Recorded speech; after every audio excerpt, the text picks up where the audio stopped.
Okay. Then here. Whoop. Step. Step. Okay.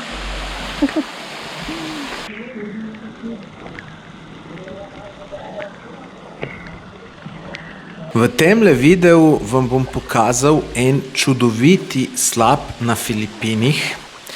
Ta slap sem čisto slučajno odkril, ko sem se z motorčkom, se pravi z najetim skuterjem, sem se pelal in vidim eno tablo. Jaz sem šel sicer do enega drugega slapa, ki ga bom na koncu tudi čist mečken pokazal.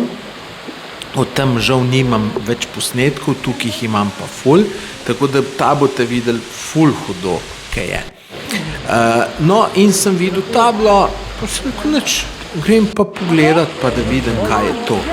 In lejte, ta slap, tukaj, ko prideš, ta pri parkirnino plačaš, ampak to je tam nekih 30 centov maksimalno. Potem pa tudi vstopnino v tole plačaš, pa je 1 evro. Evro pa pol največ.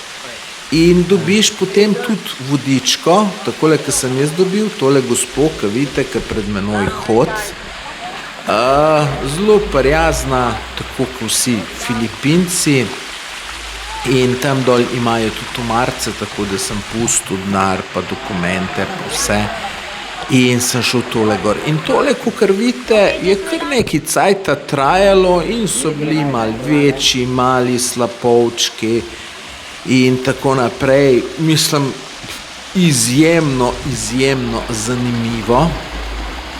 Tako da jaz sem to ful užival, po takem pa jaz imam rad vodo, pa to je res ena sama fantazija, ko se spomnim tega, bi kar sem nazaj šel spet mal.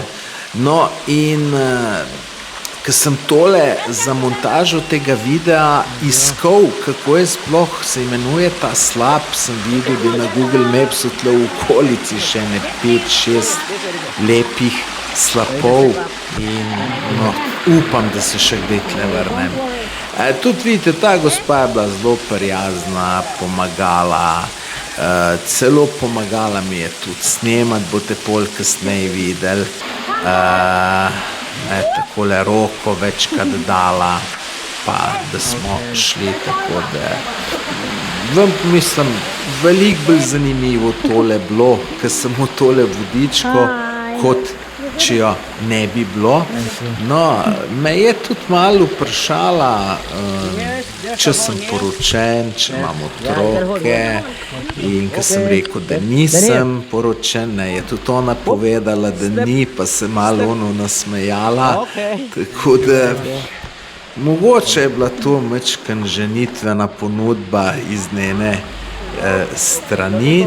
Je pa rekla, da že ima enega otroka. No, tukajle je pa najbolj zanimivo ratalo.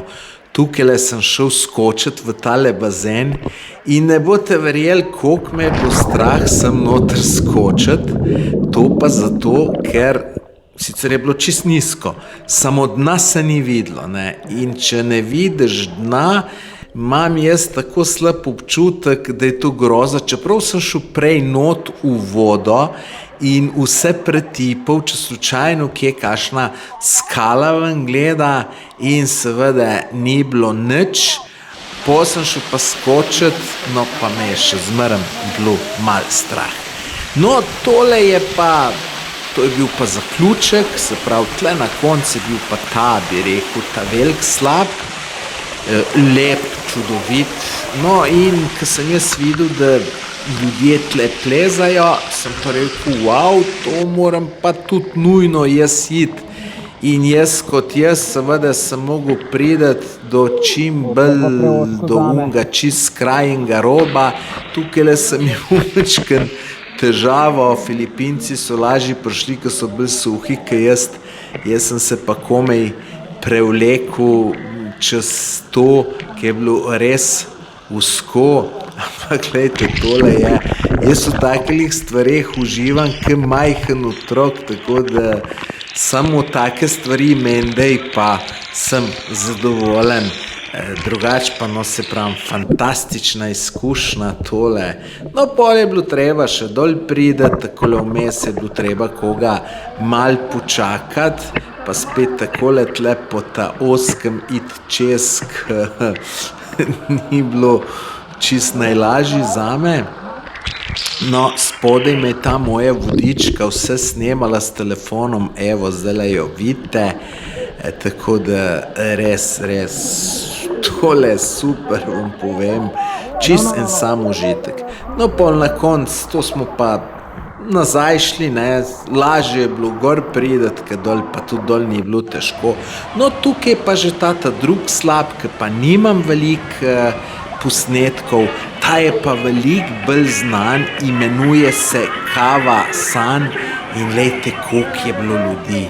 Ne, večinoma domačinov, ampak ne, če primerjate to, pa ti slab, ne, razlika še pa še.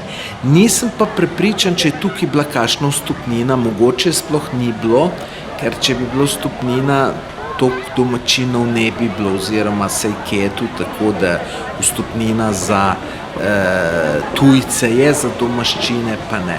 In evo, lejte, tle je bilo še težko in snemati in slikati in vse, no, ta voda modra je tako lepa, ne, drugače pa to tle čist instagramerske slike. Tako da, lejte, tole slapovi na Filipinih so res čudoviti, tako da zelo priporočam za ogled.